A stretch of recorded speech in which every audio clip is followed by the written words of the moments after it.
did it! Hey, everybody! David and Leo here. Hi We there. actually made it. We're actually in our Sukkot. How you doing? I'm doing good. I'm doing good. It's not raining. It's not raining here in Well, London, so right. I'm doing good.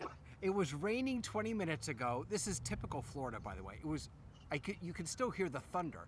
It was raining 20 minutes ago. Completely blue skies, but amazingly, now here's proof that the sukkah works. I came out here with a towel expecting to have to dry everything off, but the schach on top was just enough. By the way, the fake, sorry, I forgot to take my fake schach off. I have real schach up there. But the schach Yeah. actually kept the table dry, which was kind of amazing. So now, are you at So home or at your temple? no, I'm at my synagogue at the Ark Synagogue in Northwood. You're going to probably behind me there is London Underground, the tube line. So any minute now, this is every time we ever try and do anything out here, a tube train goes past. So that's going to happen.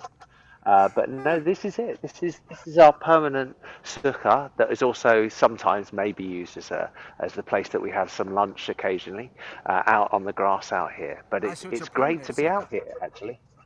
Yeah, yeah. It's a permanent sukkah. But as you can see, it's been decorated. It got all decorated in the last couple of days, Yeah. or last week, with some ushpanot. I can't pronounce it. Ushpizot? Ushpizin Yeah. and Ushpizin pictures on there Beautiful. as well. You know this. Um, I never saw it, but I was in Boston for 25 years, and the rumor was that the Bostoner Rebbe, his sanctuary had a retractable roof, a retractable ceiling, and that on Sukkot they would retract it. They'd put schach up. They'd have Sukkot in their sanctuary, and then they actually there was like a whole halachic, a Jewish legal thing about could they close the roof if it started to rain. And as it turned out, they could. So they would close the. Unbelievable. I thought they had to be open all the year round. During Sukkot, I thought you had to be open to the elements. Yeah, I'm. I don't. I I don't don't know. know. I don't know. You don't. I don't know. I have to No. say hello to Carly, who's watching from Beverly Hills. So I'm going to wave at Carly, Beverly, who I'm Beverly doing a Hills, Sukkot hop. Beverly Hills, California. Yeah, Beverly Hills, California. I'm doing a sukkah hop with her and Robbie from the Commonwealth synagogues and everything. We're doing a big sukkah hop on Sunday. Nice. So So I the just Ark waving Synagogue waving is at. watching you, and they like your sukkah. Well, they should like it. They should like it. It's theirs. They should recognize it. So Yeah. I had to tell all the key holders that I was doing this because they're probably watching on the security cameras. We have something called CST, which is our community, which are all the security, and they will be watching as well. So, Uh, so it's a good so thing you I'll told be, them you were coming. so I can see my camera here, and I can see cameras with red little lights looking at me as well. So That's otherwise, that's it. fantastic. So, Leo, That's what one we of the have. big discussions on a lot of the groups that I'm in recently has been how how can we take all this technology outdoors, right? For Sukkot, for Simchat Torah, how do we do this outdoors? Now, in full disclosure, what I'm using right now, I would not use if I were, leading a Sukkot service or what. I mean, I'm just sitting at Yeah. a table with, kind of like my full setup here. What are some of the solutions? I mean, I can throw some out. You can throw some out. What are some of the solutions for doing stuff on site, outdoors, Sukkot, Simchat Torah, stuff like that?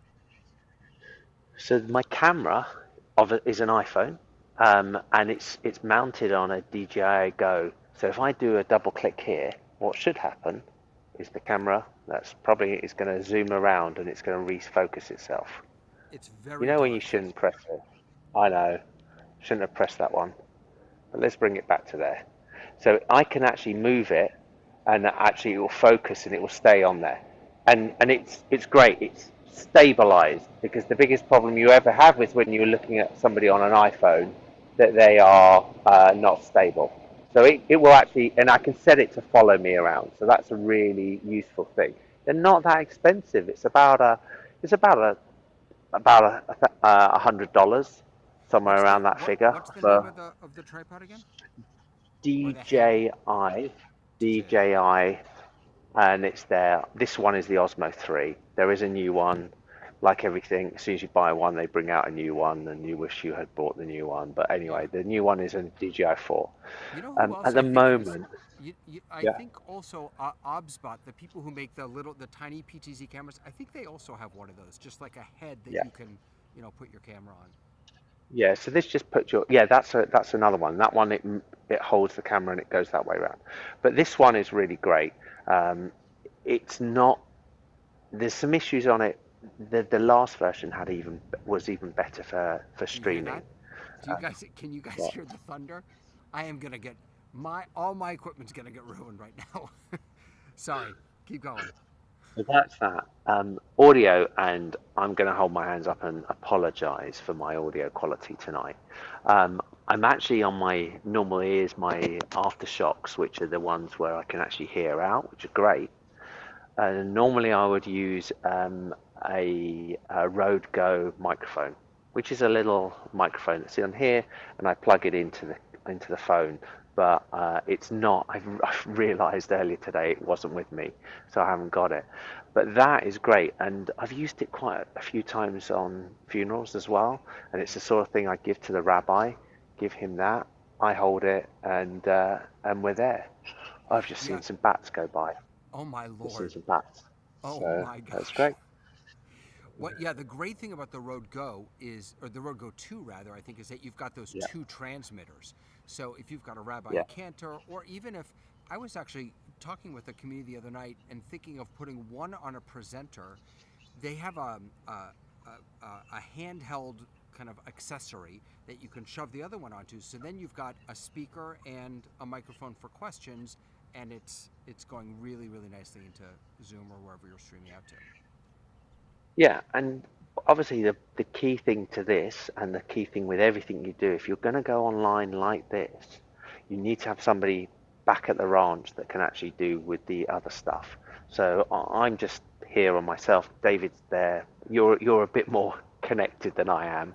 Right. So I can't sit here. I can't look at unfortunately I can't see the chat. So you're going to have to tell me who's saying anything in the chat. I can't see all those sort of things.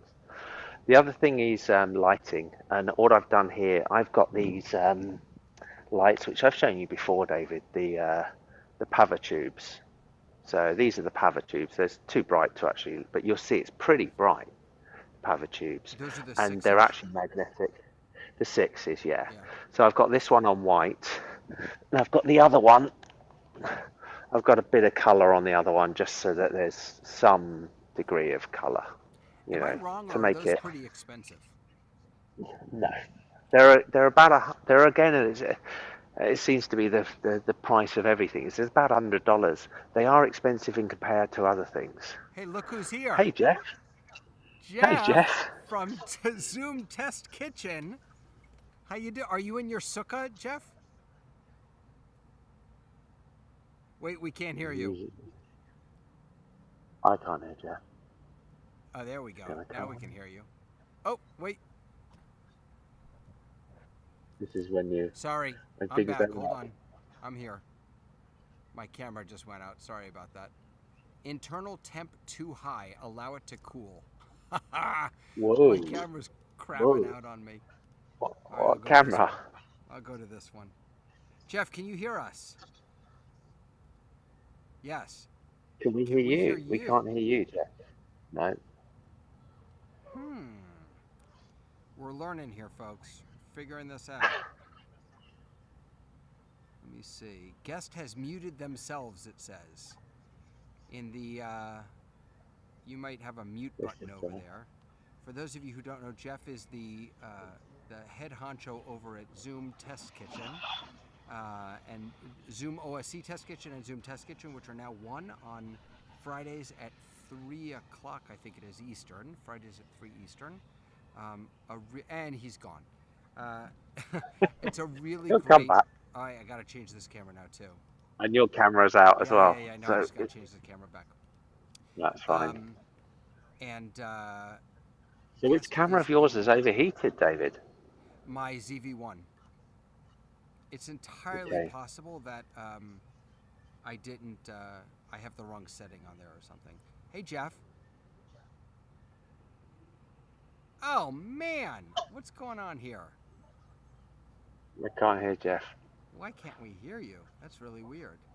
I'm gonna try something else. I'm gonna make you guest 3 and see what happens. Did that make a difference? I don't think that made a difference. No. Oh man, You have I'm a mute. sorry, You have a Jeff. mute. You have a mute and unmute in Ecan, if Yeah, I yeah, yeah. remember No, rightly it's somewhere. no, that's on.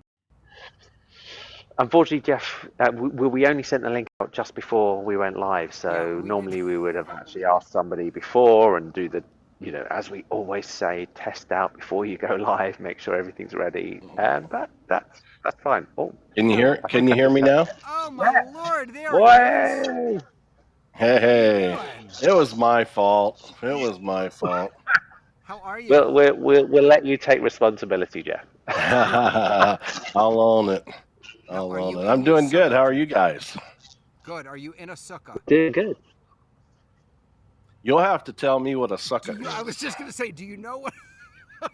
I love it. I love it. So we are in the middle of the Jewish holiday of Sukkot, and Sukkot reminds us of the times that when the ancient Israelites left Egypt and were schlepping to Israel, and as they were wandering, they lived in booths. And a sukkah is just a Hebrew word for booth.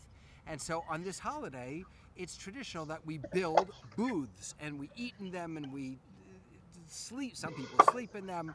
And so Leo is out at his synagogue's sukkah. I'm at one of mine, although mine is incredibly bland compared to Leo's. His looks much better than mine. Wow, how So I cool. just realised if I put the light behind me and face it that way, that probably works actually better, doesn't it? That's nice. Now you Gives a got a bit of little hair lighting. light. I like it. There you go. Hey. So Jeff, So while yeah, you're we're just here, plug the Zoom kitchen. Well, I heard you as I was trying to reconnect, introducing the Zoom Test Kitchen. We've been doing. It's a Facebook group, Zoom Test Kitchen, and it's a meeting place, a Zoom meeting that I've been hosting for over a year and a half now, every Friday. And it's just a place it's a community where Zoom admins, Zoom moderators, producers of live events come to share, to learn, to really, I say, sharpen their skills. Zoom is one of those things that, on its surface, everybody believes is really simple, and thank goodness for that, because it created a lot of adoption. But fact of the matter is there's a lot of things behind the scenes and a lot of undocumented behaviors, and that's really what we dig in so we can do our jobs better and Nice. have smooth meetings, right? Hey, can I ask you a question, Jeff? So Yeah. we were talking before about, because Sukkot is an outdoor holiday, a lot of people during this time, like us, are connecting wirelessly. Do you have any deep insights into how Zoom functions or degrades when you're not plugged into Ethernet? Is there a significant difference in the quality you're going to get Wi-Fi or Ethernet? I I don't think that there's any immediate playing the brain and voice of Zoom is like, oh, we just got switched over to wireless, I'm going to do something differently. I don't believe that that's a known behavior in my book. If the consequence of switching over to a wireless network is less bandwidth, and then it will start making different decisions for resolution delivery, video resolution delivery to you. But I've had, I, like a lot of people, I mean, I listen to office hours on Zoom, not YouTube, every morning, almost every morning, in my car on my mobile device, and have very few. The biggest issue I have is when I'm pulling out of my driveway. Really? I have like this AT&T dead spot, but outside of that, I burned a lot of data for it. But needless to say, no known behavior that I'm aware of, and done plenty of events on Zoom. I have some of our folks at different chapels who.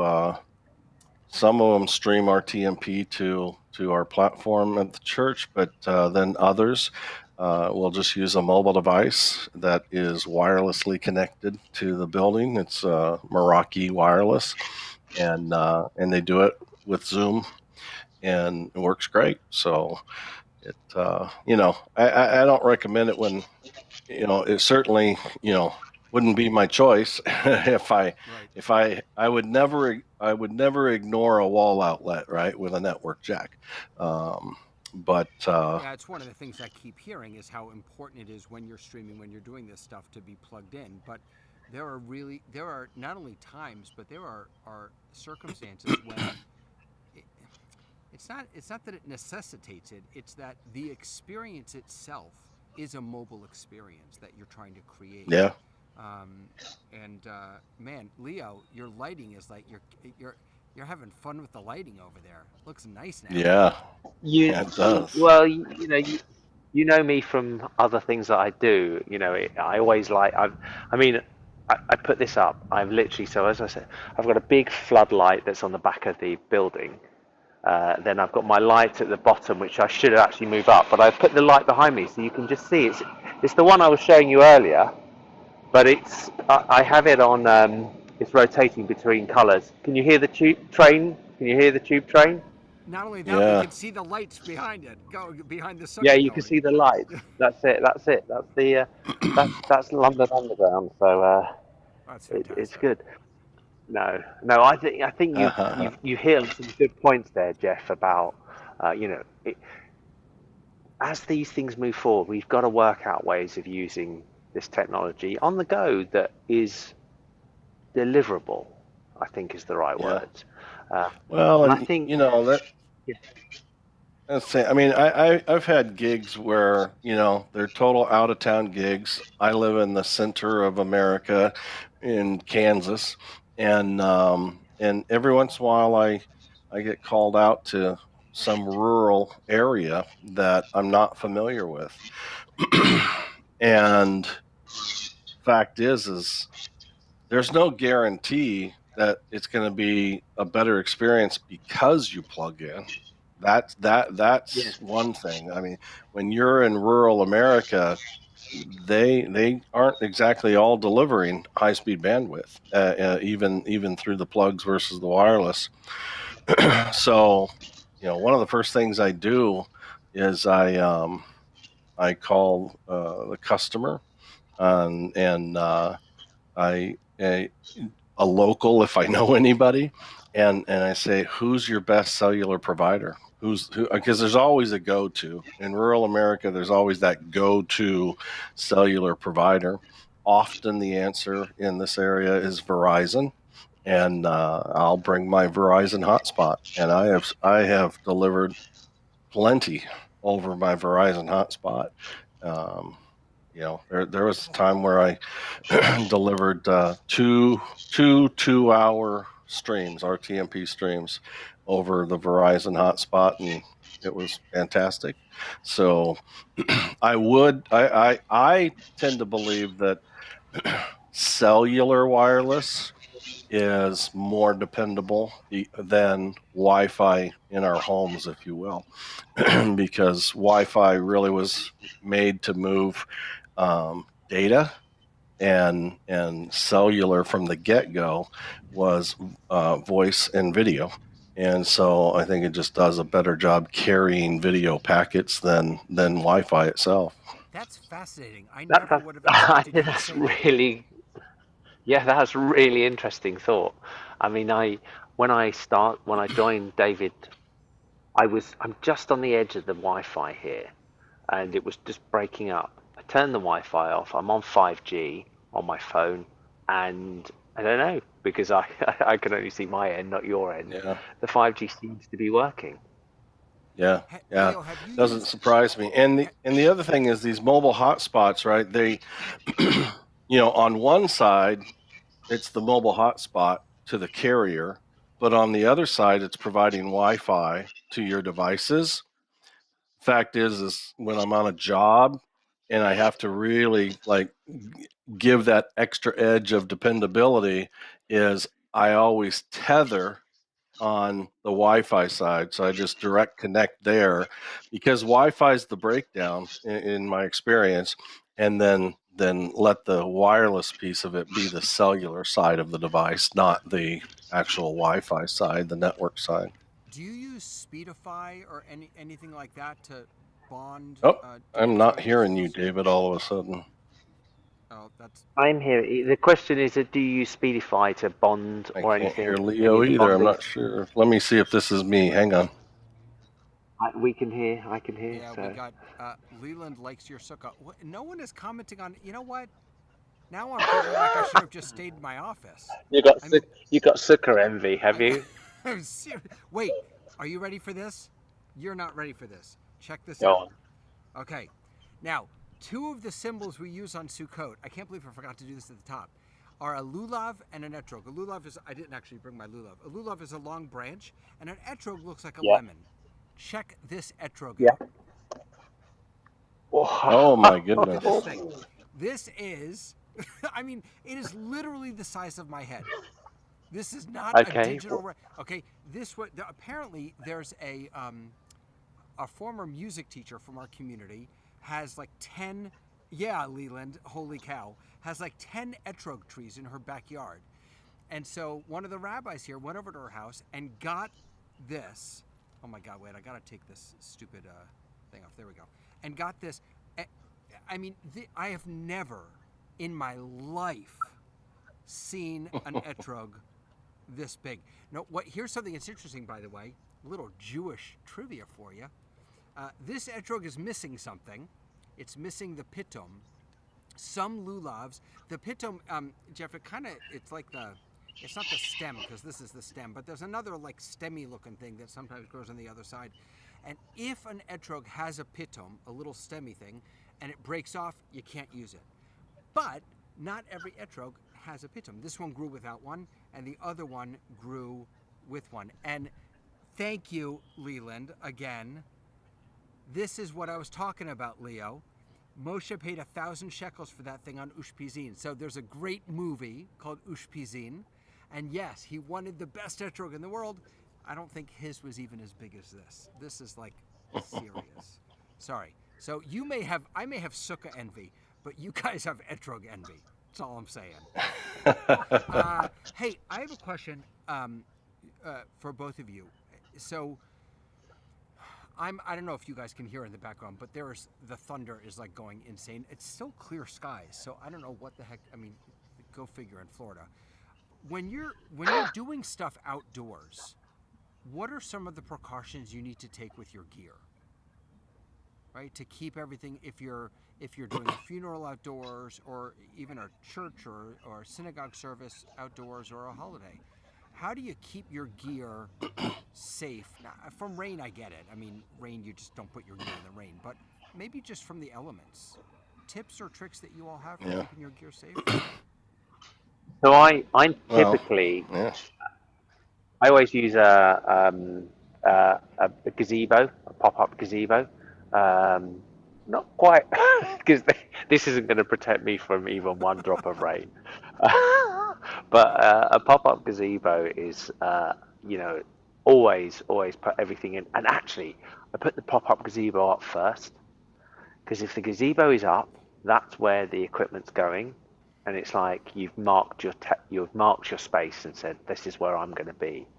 Otherwise, if you try and put it up later, it's too late.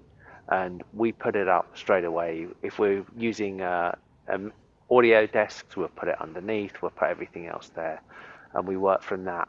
That's how I normally work Yeah. it.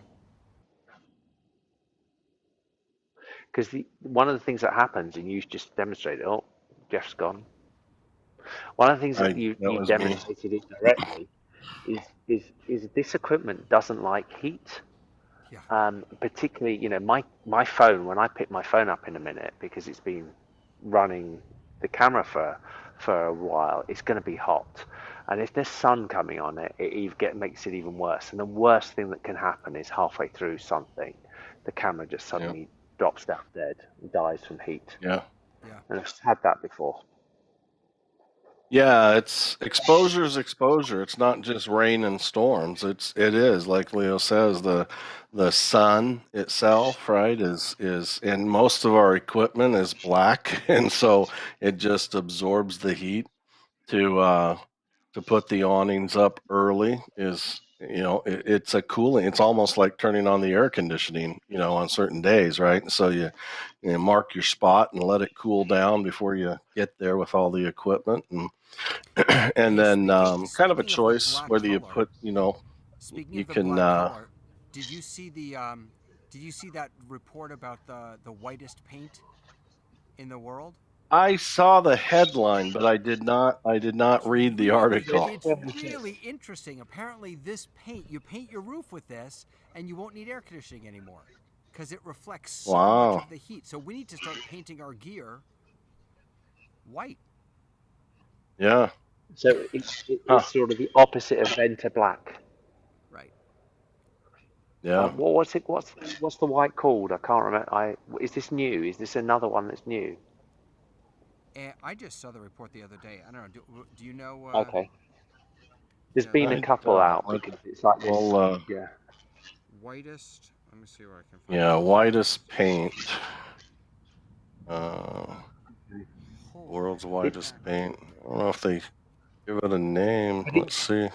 these things always are super interesting because when you think about, so one of the things they did in London a number of years ago, they painted all the roofs of all the red London buses. They're all now white for exactly the reason you said, is that they've reduced the amount of heat in the top of the bus just by painting the roof white. And this is, these sort of environmental improvements, which aren't going to change anything. It's not going to affect you because the roof is white, but it saves us the amount of energy and the amount of things that we can save is great and great for the environment. That's fantastic. So it's great to see. Yeah. Leland just gave us a. I mean, it's all over the place. He just gave us a in the chat. It was developed at Purdue University. I'm sorry, I interrupted you, Jeff. I'm really sorry, but when you were talking about the color of the gear, you made me think of this. Um, it's Yeah. considered a breakthrough in sustainability because it has the potential to significantly reduce our reliance on air conditioning. If Uh, Leland looked in Discord, he could join us. yeah, Leland. The links Yeah. it's in Discord. Uh-huh. Typical paints are between 80. There are so many bugs out here. Are between 80 and 90% reflective. This is 98.1 reflective of sunlight. That's wild. That is just wild. Well, even our roads, right? Black asphalt. I mean, we invite a ton of heat into the earth. That's for sure, with a lot of our materials and asphalt shingles, right? I mean, a lot to be said. I Is there a guess way? there'd be a lot to be said about a white world too. Like totally white, reflective. Everybody's squinting everywhere they go, but at the same time, could be. As far as my home, I think I might deal with it. Get some Right. ceramic tiles that are coated with this white paint, and what I'd be interested in knowing is let's take the brightest white that existed yesterday before this headline and tell me the delta difference between the two. Mm, Like how big of a difference is it, or is it just a headline? And right. it's a little bit brighter. I mean, the reflective properties of our existing white paint have to be pretty decent, I would guess. But I I'm don't no know. scientist, so Are there not alternative artificial ways to keep your gear cool? Let's say you are outdoors and you can't my audio is a bit low. He's saying, all right. Let's say you're outdoors and you can't be in air conditioning? Or are there artificial tools to keep your gear at the right temperature that either of you know of? I mean, is it just a Uh, matter of No. fans and things like that? fans, and things Yeah. like that. Yeah. Yeah. Fans, I suppose. I mean, if you commonly stack, maybe don't stack so tight your, equipment or racks or whatnot. But yeah, I mean, I try to avoid the outdoor stuff as much as possible. Yeah. I know there's some folks we know that do, a lot of outdoor sporting events and so forth. Sure they have a lot of killer practices that make a big difference. I mean, Jeff's out there shooting, pro tennis, and it's just like, it got to be some hot days. Yeah, yeah, yeah. Leland did mention a laptop cooling platform. I hadn't thought about that. It's a good idea. I Yeah. actually saw one of those in Best Buy. I had never seen it before. Never even thought about it. And it's interesting because I'm on my MacBook Pro right now, my M1. I use it nonstop, and it's warm. And I think it's because I'm not in the air conditioning. It usually doesn't really get warm, even though I'm doing a lot on it. It's kind of crazy. Yeah. Uh, all right. So what else? What else about? Let's talk. Let's talk. So we did Sukkot. Let's talk Simchat Torah. Now, see, you're getting Okay. like the best Jewish education. So Simchat Torah is the Yeah. last day of Sukkot, and it's traditionally you go outside, you sing, you dance. There's music. It's like crazy. Tuesday. It's this year. It's on Tuesday. So or Tuesday, depending on where you are, Tuesday night, Wednesday. So last year, here, we didn't do a multi-access or hybrid experience. It was on site. Everyone was here, but I took my GoPro, tethered it to my phone, and was able to stream out to YouTube and Facebook. Actually, it was only to one of them. Not a terrible stream. I mean, it was just a GoPro on a stick, but On stick. Yeah. it wasn't bad. You know, what are some solutions for? And now the trick about Simchat Torah, other than being outside, is that there's a lot of movement, right? In Sukkot, you have a kind of a fixed area. What about when you're dealing with a lot of movement? So, the thing I was saying earlier on mine, because I'm using the DJI, it enables you to walk through crowds. It enables you to follow. And what you can do, there's some really clever ways of using it, which is you can actually set it to pan and follow things through, and it's just trying to get that movement without. But the key thing about movement is keep the camera movement down. So the reason that you were talking about your GoPro works is because it's most of the new GoPros have all got image stabilization in. And this has got image stabilization in. If I move this camera, you can see that it's actually moving smoothly. It's not moving too fast. It comes and moves with it. And that is, although obviously I'm just moving the joystick there, it's critical because people can't watch things which move too fast. And I think that's where people, they don't realize it. The classic is when you're sitting there on a call with somebody and they've got their laptop on their lap and they're watching you, and all you're seeing is the camera bouncing. Right. It's like, you're like, could you stop that? I'm feeling ill. I want to get off this ride. Yeah. Yeah. But it's doing that. And then, as we always talk, and I know I'm not demonstrating good practice at the moment with my audio. It's finding ways of getting audio. And there were a couple of things. One of the things that's very interesting this week on Office Hours for anybody who was watching it, they talked about parabolic microphones. These are these microphones with these big round dishes at the back, and they're designed to pick up in the distance. So you're normally used to see these. So they always appear on TV programs like the spy movies where they seem to like point a parabolic dish about this big to about a building 4 miles away and can hear everything pin perfectly. That doesn't happen. But what it does do is it does pick up the direction of people who are talking, or can pick up the noise of something, which is a fair distance away. So you see them a lot of times used in stadia for sports. But there are ways of doing picking things up and making it legible. Because I think one of the things I always find with outdoor events, particularly in stadia or particularly in large environments, is all you hear is the echoes coming back, and it just makes it really super tough for people to hear. So the way to do it, mic up somebody close. Mic up somebody close, as you were talking about the road goes Yeah, and things like that, and then plug them in, yeah. And and not have trains and go not have a past train all the going time. behind you. Yeah. I actually, by the way, I'm going to cut this short in about 3 minutes because I have just about exhausted my luck with the rain. But I just want to say that, I'm really glad that you came in on your phone, because people don't realize what a good camera they have on their phone. Um, Yeah. and I would argue that I would not use my phone for audio, but for a camera No. source, it's just fantastic. It's a great option that you have in your pocket. There's no reason. And remember, that's that I'm using my front-facing camera, Oh, so you I'm say not even front? using Wow.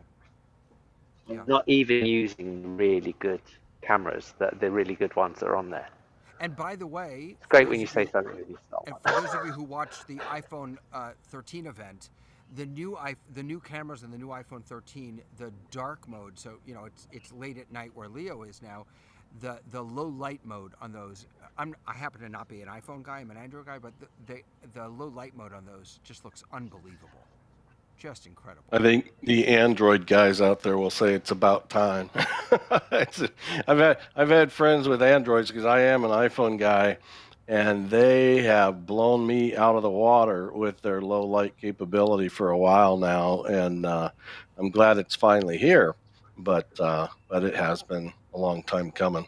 Yeah, and I'm excited to see what the Pixel 6 is going to offer. If they're going to also, I mean, they've been making such a big deal about the camera bump, the camera bar, whatever it is. I mean, we've been seeing that everywhere. It seems to me like they're celebrating the camera on this particular device. So I'm looking forward to seeing if they actually back that up with some solid hardware and software. Yeah. So before you go, David, I just want to quickly ask you, back on Simchat Torah, are you rolling? How are you rolling your Torah? Are you doing anything to show it? What will Yeah, you it's be a really doing? good question. So, like most, I'm sorry, I'm flapping my arms like bugs everywhere. So, like most, not most, sorry, like a lot of synagogues, our custom here was you unroll the entire Torah. You unroll the whole thing kind of around everyone, and you have people holding it very carefully, and that's what we did for years. What we did last year, which was actually really kind of neat, was we have 5 or 6, I forget exactly, maybe even 7 Torah scrolls here. We brought them all out. We had little pods of people. So maybe we had families standing. So one family was holding one Torah, one family was holding another Torah. And then instead of going through one Torah scroll and kind of celebrating all the different highlights of the Torah, we jumped from Torah to Torah, and we read, and each one was rolled to a different place, and then we read from a different place at each Torah. So that way, we were able to keep everyone physically distanced, but we were still sort of able to kind of recreate the experience of, seeing lots of different points in the Torah. Yeah. But we did it from many Torah scrolls as opposed to doing it from one, which we would normally do. So I what think about this you is guys? one of What do those. you all do out there? So what we did last year, I don't know what we're going to be doing this year, but I'm sure Rabbi Leah is going to surprise us, and Rabbi Aaron. But what they did last year is Leah, she held her phone up and rolled the whole Torah, and then did it, and then recut it, doing it at probably double speed, and put music over it, and it was brilliant. It was absolutely brilliant because you could I see remember all of the seeing various that. different elements. Yeah. Yeah, you saw all the various different elements. You saw, the Ten Commandments. You can see all the bits which are very different within there, and you can see, and all the bits. They really it's quite spectacular, because one of the things that, for us, Jeff, us the Jews in the pews, we don't see the inside of the Torah very often. We see it. I mean, for someone Mm. like David, he sees it every week. For me, I saw it when I was 13. I see it a couple of other times. I see it when someone just holds it up and shows us a bit, but you just don't see it on a regular basis. And to be able to, that is a big thing in this, what this has brought about, is people are actually seeing in, Yeah. because lots of synagogues have now got Torah cams, cameras looking down at these things, cameras looking at places or getting closer to the things that you would see in, and the same in churches, you see everything in a distance. Suddenly you're being able to see it up close, is quite magical. Yeah, it really is. Yeah. All right, Right. folks. Cool. I'm gonna call it a day. I'm feeling Okay. incredibly blessed and lucky that I made it to 5:42 Eastern time. Jeff, this was such a treat to have you on. Thank you so much. Oh, so Uh, glad I could join, and I got a nice quick education. I'm looking at Torahs. I'm looking at a $23,000 Torah yeah, they're on expensive. eBay right now. On eBay, Wow. they're But I'm expensive. also looking at Wikipedia and seeing what the writings categorically are and so forth. So it's all that's all new to me. So thanks Nice. for introducing me to that as well. Well, Jeff is sort of the Zoom master. He's teaching everyone about Zoom, so the least we could do is offer you a little something back in return. There Jeff, you go. where can Nice. people find you on? Where can people find the Test Kitchen? Probably the best place to start is on Facebook. It's the Zoom. It's not but Zoom Test Kitchen, and it's a group. And join the group, and that's where we send out invitations for when we meet every Friday at 3 o'clock Eastern, and learn and ask and share and have a great time in the Zoom Test Kitchen. So yeah, thanks for Awesome. letting me mention it. Oh, of course, of course. And Leo, is tonight is Hybrid Ministries I won't be able to be there, but it's happening tonight. Yes. Yes, a Hybrid Ministries Tech Forum will be on in just over an hour, Yeah. with run by Marty. Uh, that's on. You can find that on Facebook. You can find that on in the new Facebook channel. You can also find it on YouTube as well. And there's links in there. We'll put a link in this where you're watching this to find that. So that's a weekly show for people involved in all religions, and broadcasting, and trying to we're all trying to get through and work out how to help each other move forward in this environment. Awesome. Thank you so much. And I will be back with Torah Tech Tips, not next week because it's still a holiday, but the week after that. I'm hoping to pick up the Unmute series again. And we're going to keep doing this, I think. And we're going to try and get more people to join us, more guests to join us, really kind of dive into how do we bring Torah and tech together. I'll say one last thing, and that is that I think a lot of us put an extraordinary amount of time into the technology that we used around the high holidays. And now I'm getting a phone call. We put a lot of energy into the technology we used around the high holidays, and probably a lot of money. But it's important for us to remember that that is just one tiny piece of the power that we have to share and to spread and to touch people's lives. We get to do that all year long, and this technology can help us do that. So I think with that, we're going to say goodbye. I'm so grateful to all of you, and we'll see you next time. Bye, guys. See you later. Goodbye. Bye.